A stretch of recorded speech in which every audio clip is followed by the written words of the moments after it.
Welcome back to Pop Culture Podcast. I'm here with John Bullard, the Fantastic League of Wrestling head, and I am here with Tommy Gunn, former two-time APW Tag Team Champ, two-time AWE Champ, EDM Heavyweight Champion, PWI BWP Tag Team Champion, Tommy Gunn. What's up, Welcome guys? to the podcast. What's up? Like the golf clap. Thought I just added in there. I call it more like a tennis clap. Like, Yeah, that's nice. He made the ball across the court. yeah, well done. Well, yeah, aggressive. Like everyone knows it. You know. Yeah, man. Appreciate it. Like, I'm surprised that you'd be able to find that sort of information. Honestly, I could have just man, it's But cool. you're you. We have to find it. You're Uh, Tommy Gunn. Yeah.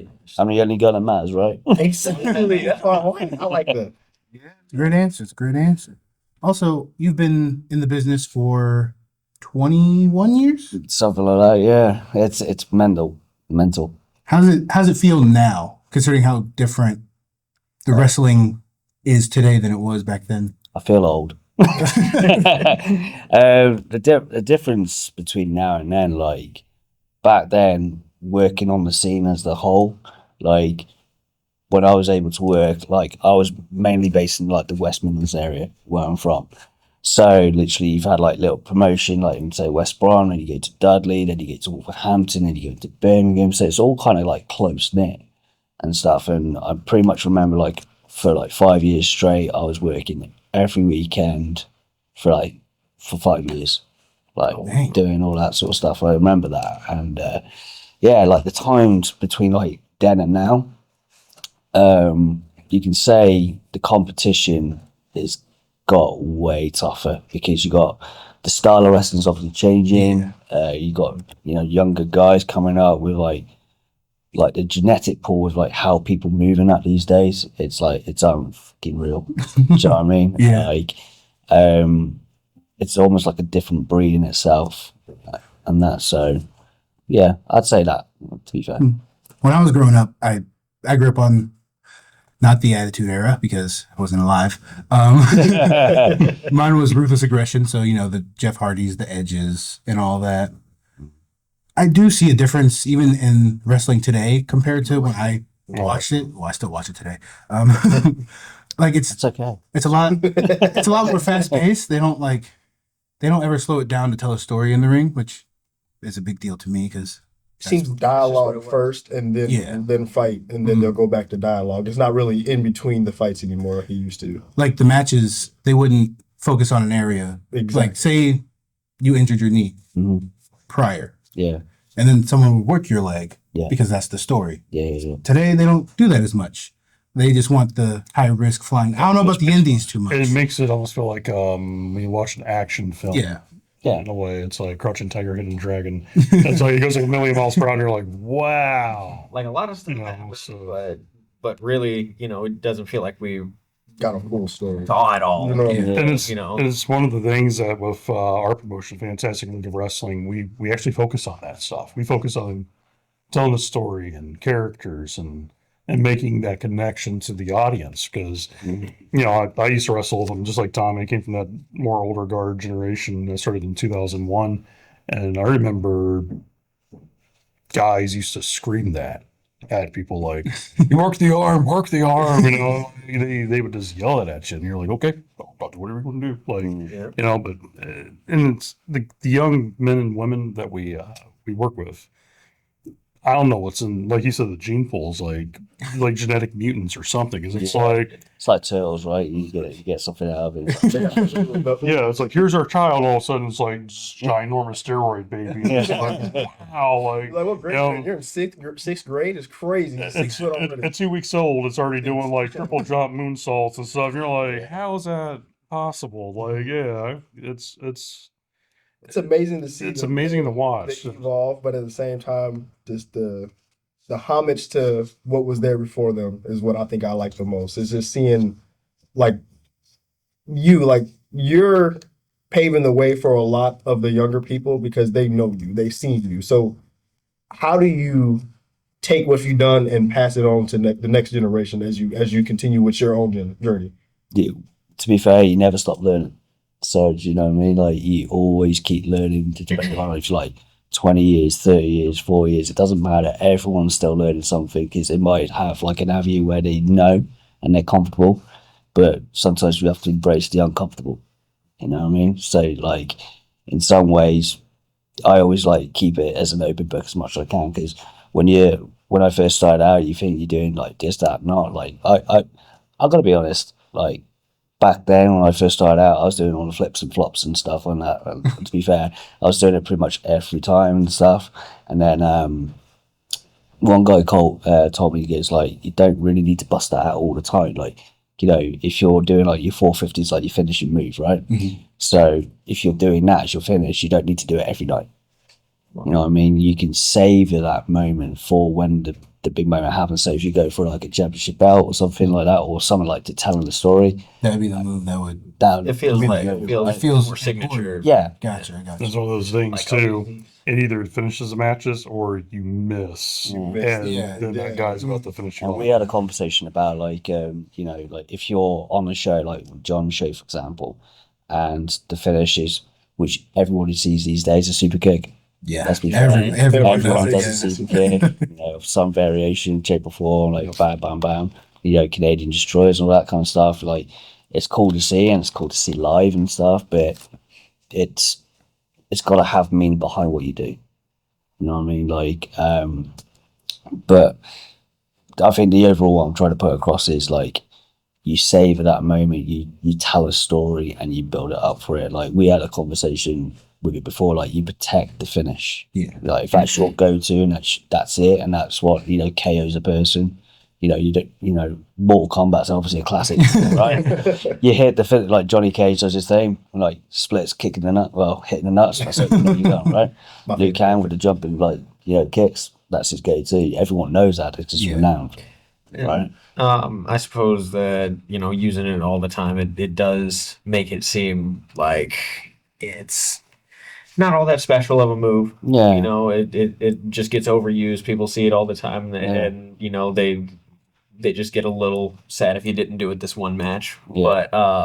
But also these days they're not as, like you said, they don't have as much of a story behind them. Like people really put work into the name of the move, how what they did in the move, and like you said, a lot of people these days are just doing super kicks. And I think the thing too is that the athletes, when like me and Tommy first started, they were a lot more big strapping guys that were former collegiate football players, like in American leagues. This place is a lot of former like soccer players, rugby players, and guys like that. But like, and they weren't as acrobatic. But now you got a lot more smaller guys. They're super agile, and they're hybrid. Like they could mat wrestle, they could strike, they could do areas It's like like people with more like upper body strength mainly, but now Yeah. you got people with they're kind of just total units. You know, it's all just lean muscle. it's amazing to watch. Like I said, it's a new dawn and a new era of athletes Yeah. that we're seeing that, and it's as a promoter and also as a coach, and he's a coach as well, and so forth. It's fascinating to see these young people. You're like, okay, what can this small 5'4" kid do? And then when you're done seeing what he does, it's like, wow, that small 5'4" guy could do an awful lot. There's a guy who wrestles for myself named Nathan Nile, the Lizard Man, and he's probably about your size, but he's about, I would say, 2% body fat, and it's all muscle, like with him.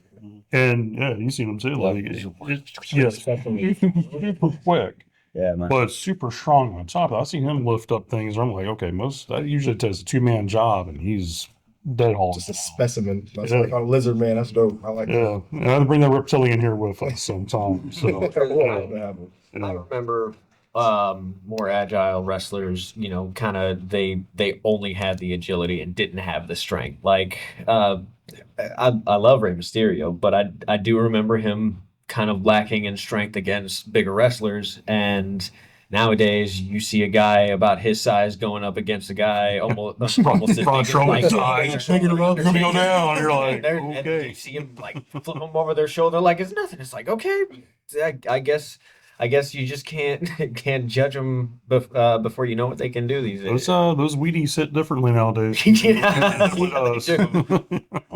Breakfast of champions. Yeah. So I had a question. Well, So you go by rapid fire. Yeah. Right? Okay. I was just curious what made you choose that as your persona, okay. your character. So you probably know there's quite a lot of Tommy Guns out there. Yeah, that's true. Quite a lot of Tommy Guns out there, and every time when I first started out, I was literally just called Tommy Gunn. And every time he's like, "What's your ring name?" Tommy Gunn. Oh, from the Rocky movie. It's like, Yeah. I was like, oh, okay.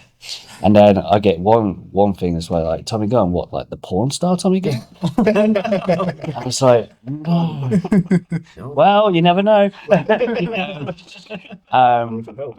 yeah, it's kind of so. They gotta ask just to be sure. You know, don't hate the player, hate the game, right? Yeah. But yeah, like, so with the rapid fire thing, like, it was me and a guy based in London. His name was Johnny Lee. He used to come up to the Midlands from London to wrestle and that, so like to get around a bit and stuff like that. So we used to work with each other, and while having a conversation on MSN. There you go. It's like old school for home. It's basically like your messenger and stuff like that these days. It's like MSN was like you do your little bit, you send it, you wait for like 5 hours for a reply, then you come back and it's like, oh yeah, okay, and then another 5 hours waiting. But anyway, so yeah, when me and him were chatting back and forth, I was like, I need to have something that's like different, and because like, obviously there's lots of Tommy Guns out there. You gotta set yourself apart. And yeah, what sets me apart? And we're like, originally, like, he came up with the name Shotgun Tommy Gunn. I thought, well, Shotgun, Tommy Gunn. You know what I mean? It's like, I get it, because it's just gun and whatnot. And then eventually, then we was going back and forth, and he's like, rapid fire Tommy Gun, because obviously bullets, when you shoot a Tommy Gun, it's rapid fire, isn't it? So it gets so it's like, the rapid fire Tommy Gun, and it kind of rings off the tongue. Mm-hmm. And it just like kind of stuck, and it's like, right, let's see where this takes us, and just like to see how it works and stuff. And obviously just it kind of became synonymous with you too. Yeah. With your fighting style being as fast as you were. Yeah, when I was like flipping, when I was flipping and flopping and stuff like that, you know, I was pretty quick back then. I don't know as much as it is now. Like, you know, when I tried my like 5 minutes, but yeah, when I was back then, I was like all the flipping and flopping, like, you know, when I was coming back at somebody and I was doing like rapid fire punches, so it's like bah bah bah bah bah. So just kind of trying to keep the name with what I was doing. Yeah. And it just kind of grew and grew and grew, and like, and the question was like, what separates you from other Tommy Guns? And so, do you see any rapid fires out there? And No. as far as I know, there ain't. And unless you tell me otherwise, Nope. you've got the knowledge right here. Go on Cage Match right now. Let's see what you He's find. the only one that pops up. You have like different like little gimmicks of on top of Tommy Gunn and stuff like that, but as far as I know, and still to this day, there's no the rapid fire Tommy Gunn. Mm-hmm. So I want to kind of like, you know, separate myself from people. So, you know, in pro wrestling, from my understanding, is you got to have someone that's different that stands out for you. Like that's how you get signed. What's unique and what you can use, they can use you for business and vice versa. Right. So you got to have something that's different. But when you get into like the chain of WWE, you might have all this and good, and it might bulge into something like you're Ted Taylor. Yeah, Do you know what I mean? Just But keep it as simple as that. yeah, but if they see money in what you do and they see like the product and stuff, and Then they'll just go with it. well, you hope that. Yeah, you hope for it. But yeah, so like when I was speaking to Johnny and like we had that back and forth, and he like said the rapid fire Tommy Gunn sounds cool. I was like, yeah, it does. And then we just literally just came up with it, and he goes like, you got to get that out there ASAP. So Johnny was like part of the idea of like me getting this.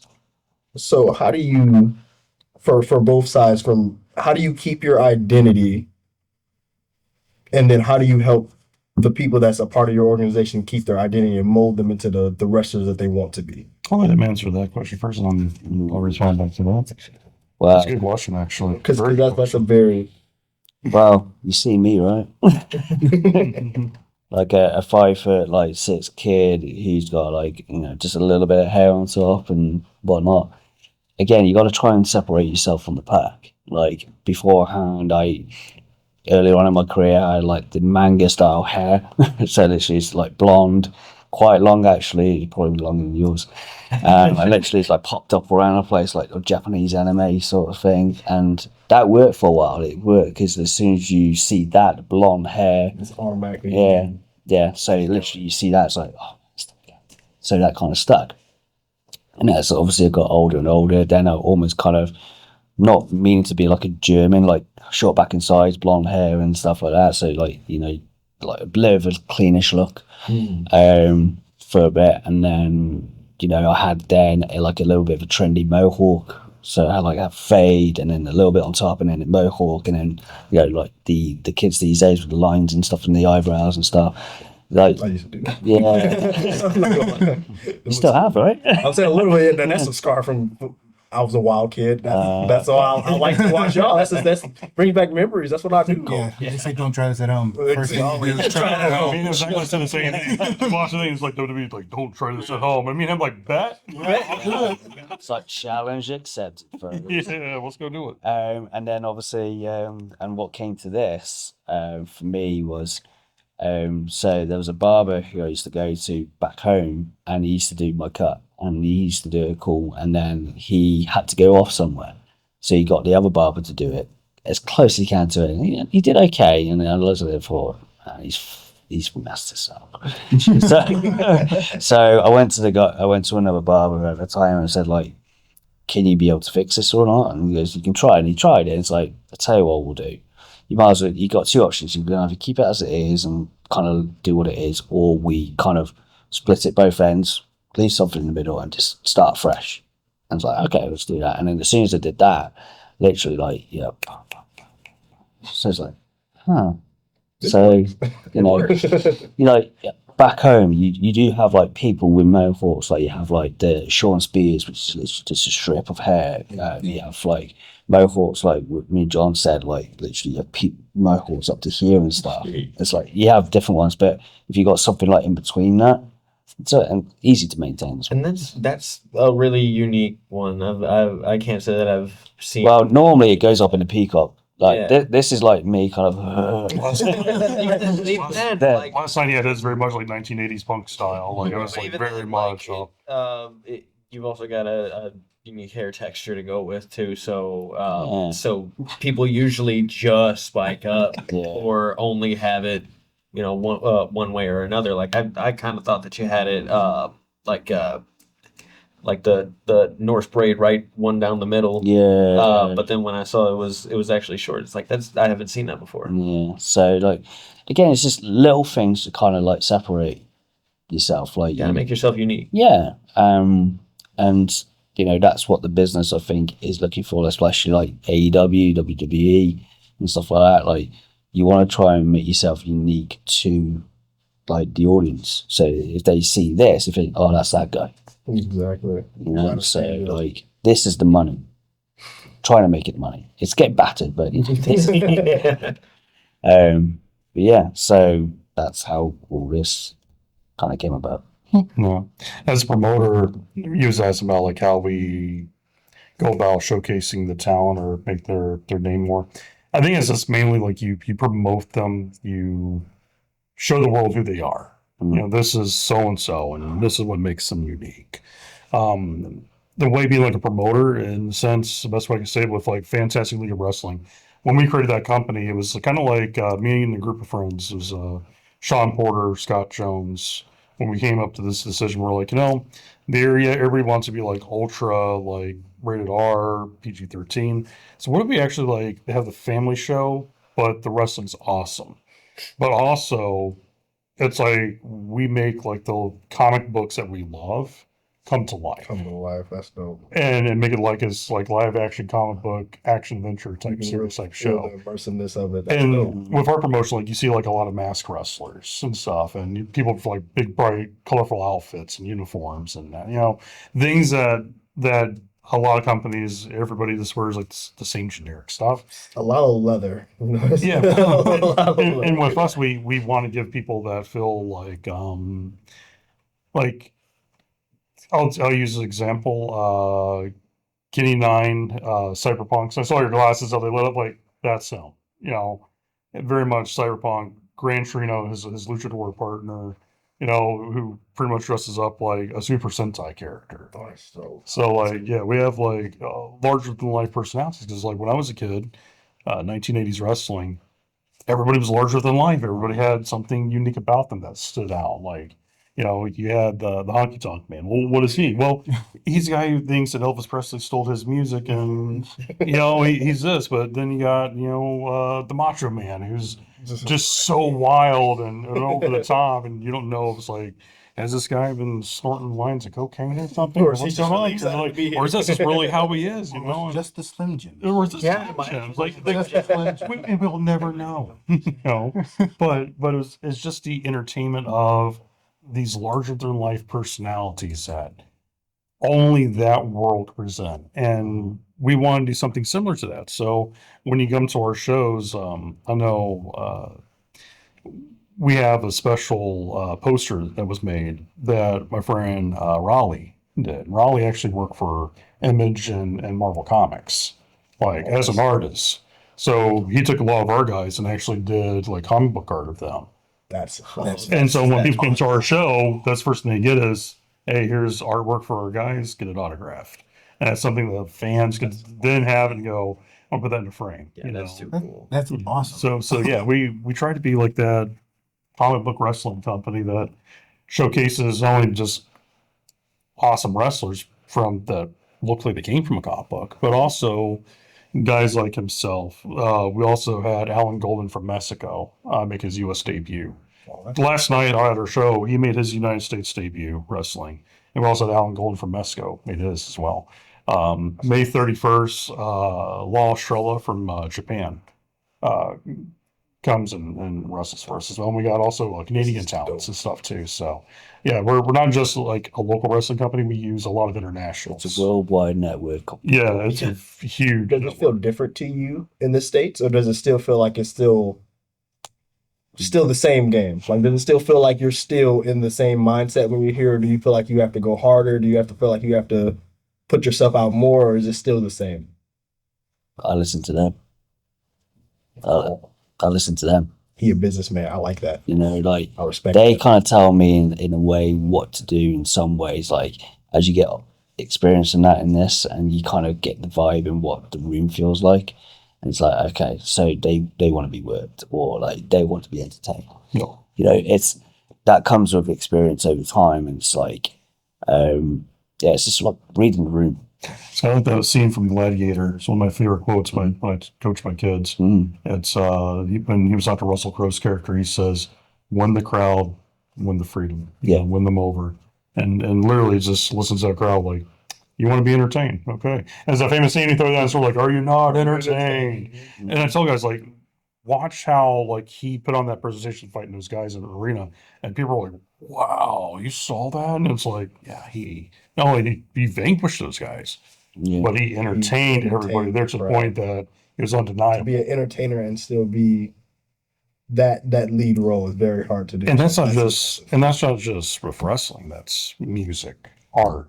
Once you know your market, you know your demographic, you know what people want to see, then you know, okay, I know when to turn this down to make them get hungry for it. And then and you get that build up to it, and you go, now I want to turn it back up. Now you're getting what you want. But then you miss that lever once in a while, like a roller coaster ride. Don't fall off there. Okay. People don't think about that. No, Everything that we do in life, when it comes to art, music, wrestling, poetry, whatever you do, it's a roller coaster ride. You make them. Well, the first thing you get on the roller coaster. What's the first thing you do?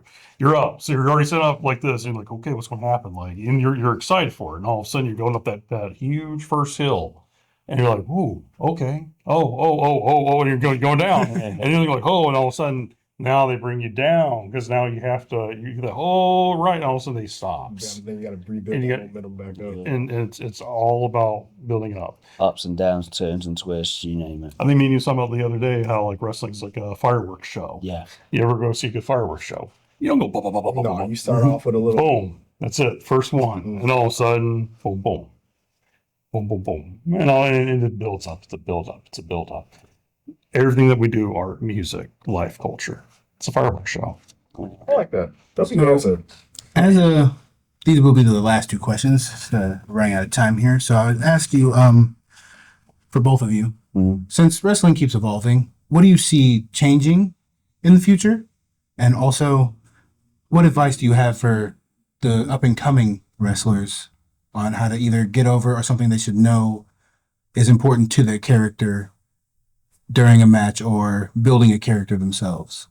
Good question, man. It's a hard one. I'd say, from my perspective of it, just be a sponge. Sponge anything and everything that suits you and what you can take and learn. Yep. Because at the end of the day, there's so many different styles, there's so many different like advice, experience, and everything like that out there. Everyone will gravitate what they feel suits them. They don't know it yet, especially like the newcomers that are coming up. Like they want to like hit all like the WWE finishes in one match. You know what I mean? You know, over time, once they understand, like, you know, the little detail things and stuff like that. But that comes over time and training. But I mean, from my perspective, from it, just anything and everything, just sponge the hell out of it. Because again, whatever suits you in the mold for you, that's when you can use that and then apply it. Yep. You know? That makes a lot of sense. So, you know, but the future of the wrestling business as it is, I mean, again, you can probably say this and vouch for it and whatnot, but like, it's so spontaneous at the moment with like different styles and everything like that. But in regards to the future of it, I find it a very tough question in some ways. You know, Terry Funk said the best one time when someone asked him that. He's like, everything that we do is an evolution, but also full circle. Yeah. Like, people are now probably some of the greatest athletes I've ever seen in my life. And I've been very fortunate to promote, book, and coach talent that are phenomenal athletes. But also, I feel like with younger generations, a lot of my kids are like 18, 19, 20 some odd years old. You know, got some of my more older school veteran guys with like Tommy and Mitch and some other guys who works with them. But also, what is old is new again. And that's the thing with the revolving circle. So It's fashion, isn't it? So with someone in their early 20s that didn't grow up with, let's say, 1980s, and all of a sudden now they go back and tape study, they see this and go like, man, look at that reaction. And all of a sudden they start thinking, well, what if I incorporate that into what I'm doing? And next thing you know, you're going to see that. Like the other day, he was teaching some of the guys the British style of world of sport, you know, which is very technical. You grab a hold, now get out of it. You know, good luck. And it's almost like a shoot fight almost. But he was making those guys think, like, and now you're in this situation. What do you do? And now their wrestling IQ is going up. So now they're thinking outside the box. And once you get people thinking outside the box, and also I feel like too, in the last minute or so, connection with the crowd, and people love characters. And I think a lot more younger people are starting to realize that more too as well. Left the horror show last night. People with the most like crowd, people were like, oh, they were there for it. You do all your flips, that's cool. Let me watch that guy with the hippo. So, what are some places these people can find you on social media, and what are some upcoming dates for some of your shows? Well, how do you want to go plug your stuff first? So you can look for me on the old social. So I'm on Facebook. So you look up the Rapid Fire Tommy Gunn. You'll see me on there. You see me on my knees looking up to the sky. That's my picture. You can follow me on Instagram at The Real Rapid Fire. And if you want to, guys, you see this T-shirt, go and follow. Get your merch. I've got a merchandise store. All right, so it's Unforgettable Vision. I partnered with them. They've got some good brands on there. There are Under Armour's there. You got Adidas. You got Champion. We've even recently been teamed up with Austin Aries. So Austin Aries is on our clothing store and that now. So go on to Unforgettable Vision. There's lots of roster members there on there. Me being one of them. So you get like merchandise and that on there. From the Instagram links to Threads, right? So I'm on Threads. I don't really go on there too much, but I'm on there. No, I know, right? I look when I was like, I saw that like 2 weeks ago.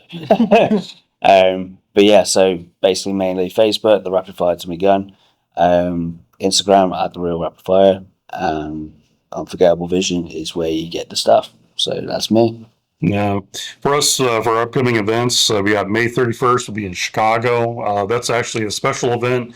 How the company actually originally formed.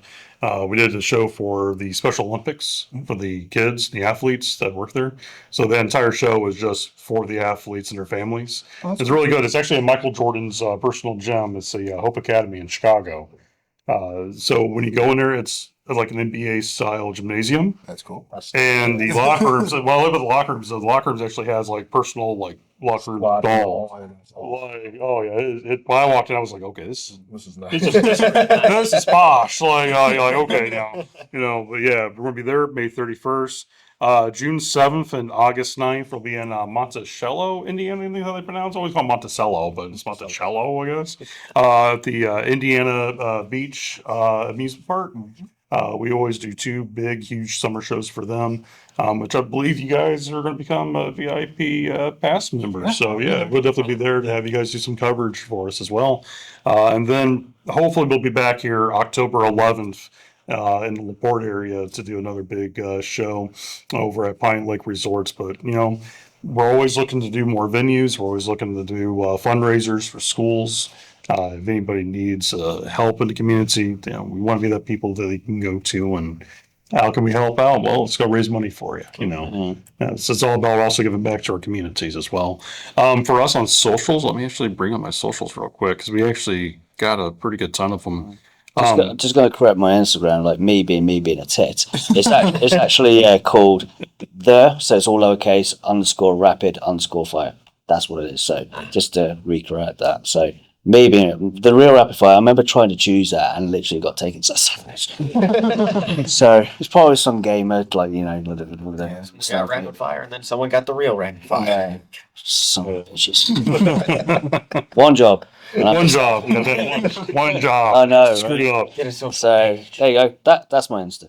For us, Facebook.com, FL of Wrestling. This must be good, Flow of Wrestling, but yeah, that also got taken by somebody. Man. We also have our website too, www.flowwrestling.net. That has all of our social medias on there as well too. Roster photos, updates, videos for our YouTube channel. If you guys actually go to YouTube, just look up Fantastic League of Wrestling, and we have a lot of our shows. We're gonna have some upcoming episodes as well that we're creating. So if you want to follow the comic book world of professional wrestling that we kind of create, knowing that it's like that now, then yeah. I really want to get No brainer, right? to it. Look around it.